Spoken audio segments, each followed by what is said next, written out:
Cari amici sportivi e non, buona giornata, e veramente possiamo dirlo ad alta voce, buongiorno, in quanto finalmente riusciamo a vedere il sole dopo un'intensa settimana di piogge che ci hanno un po' rovinato l'umore e oggi abbiamo tanta voglia di muoverci. Siamo a Palmanova in occasione della 12ª mezza maratona Città di Palmanova, però questa è la parte competitiva della manifestazione e oggi con soddisfazione gli organizzatori mi hanno detto che hanno raggiunto le 3.700 iscrizioni, per cui ci saranno 3.700 partecipanti competitivi al via.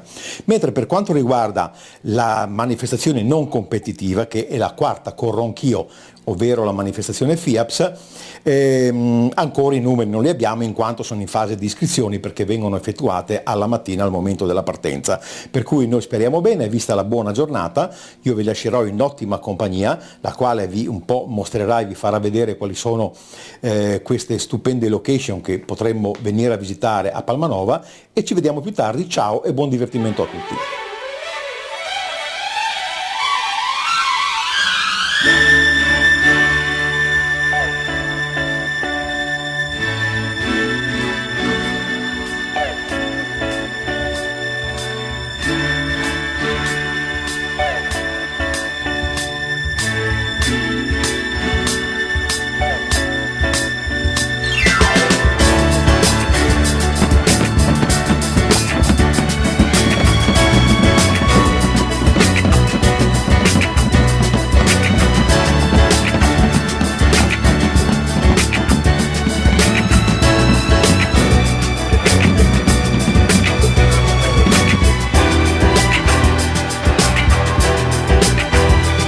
E benvenuti a Palmanova alla 12ª edizione della mezza maratona. Il sole oggi ci accompagna, alla partenza siamo già oltre le 4.000 persone e tra poco partirà anche la quarta edizione della Corro Anch'io, marcia ludico-motoria non competitiva che si svolge fra i Bastioni e il Fossato di Palmanova. La quarta edizione della Corro Anch'io si snoda con percorsi da 6 e 12 km e ci vediamo tra poco sul percorso.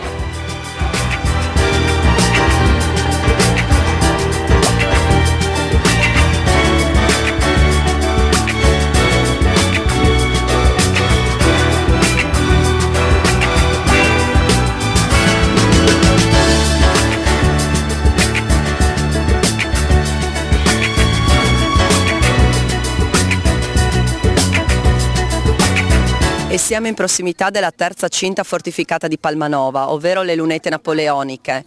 Dietro le mie spalle avete la caponiera, ovvero il corpo centrale della lunetta napoleonica. La terza cinta fortificata fu costruita all'inizio del 1800, quando Napoleone e i francesi presero possesso della città fortezza di Palmanova. Il corpo centrale viene definito caponiera perché al suo interno ci sono talmente tante feritoie che i soldati stavano stretti come polli in una stia, in una caponiera. Questo corpo centrale serviva per la difesa sia esterna che interna della fortezza.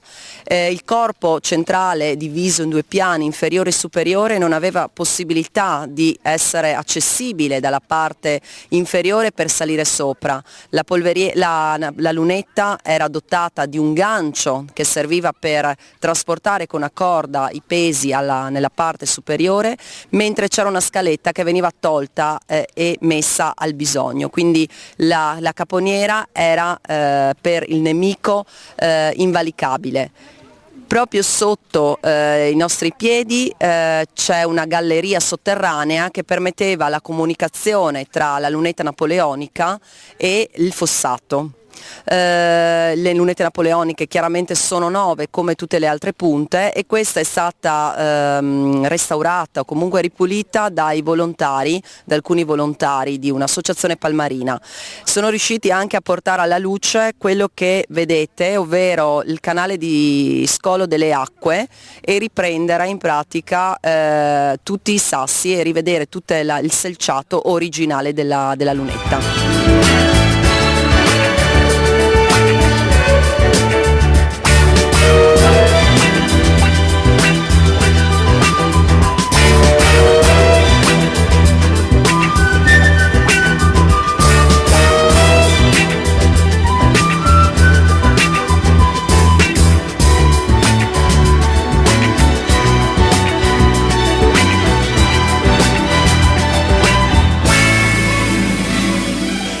ci troviamo sulle fortificazioni di Palmanova tra Rivellini e Lunette e siamo anche a uno dei ristori un po' particolari. Perché? Perché ci sono anche i fagioli da mangiare. Buongiorno, li ha assaggiati i fagioli? No, purtroppo no, mi sono fermata al dolce alla frutta. Benissimo, è la prima volta che viene a Palmanova? Sì, come camminata sì, la prima volta. Bene, le piace questo percorso? Molto, devo dire, a parte tutte le camminate comunque della FIAPS, sono bei percorsi perché ci fanno ammirare bei posti del Friuli. Benissimo, grazie. Grazie a lei.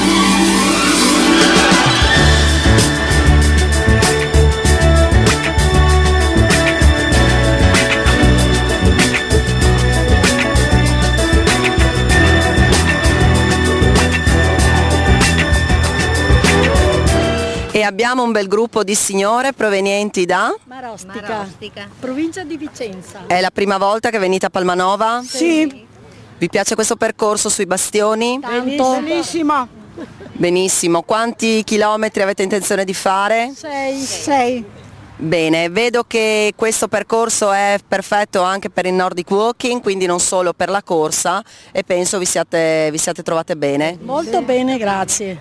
Bene.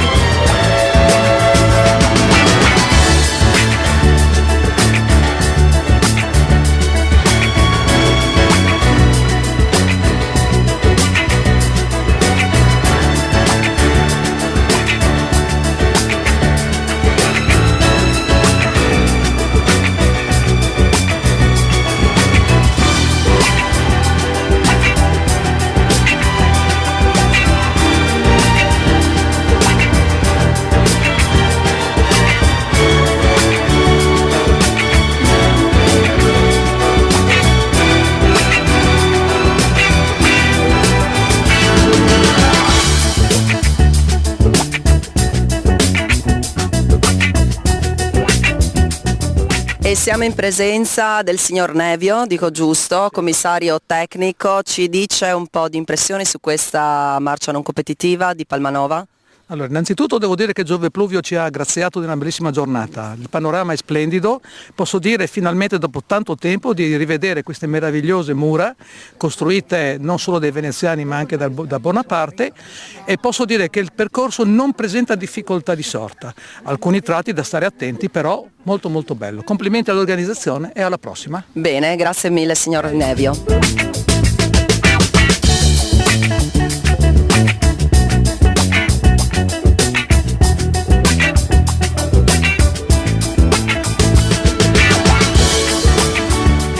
E ci troviamo all'interno della Poterna, la galleria di sinistra del baluardo. Ogni baluardo in periodo veneziano aveva due gallerie, una di destra e una di sinistra.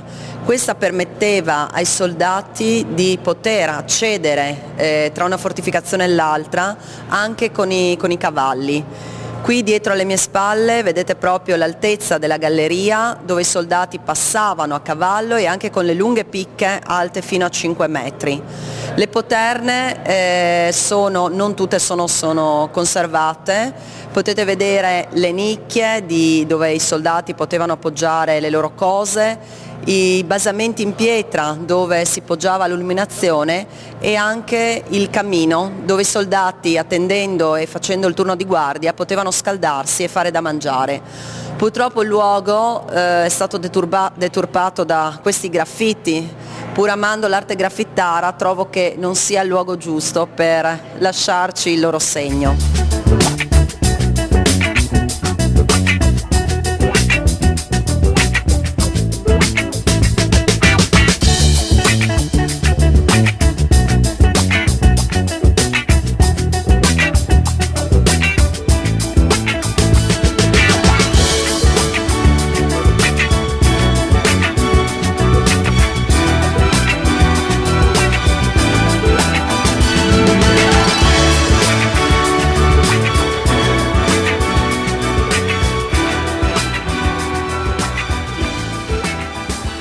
E siamo al termine di questa meravigliosa giornata. Il sole ci ha accompagnato lungo tutto il percorso, siamo circondati da un sacco di gente che ha voluto venire a questa quarta Corro Anch'io e ha goduto delle meraviglie della nostra città fortezza. Attendiamo di sapere con esattezza quanti partecipanti e i risultati di questa mezza maratona e ci vediamo alla prossima competizione.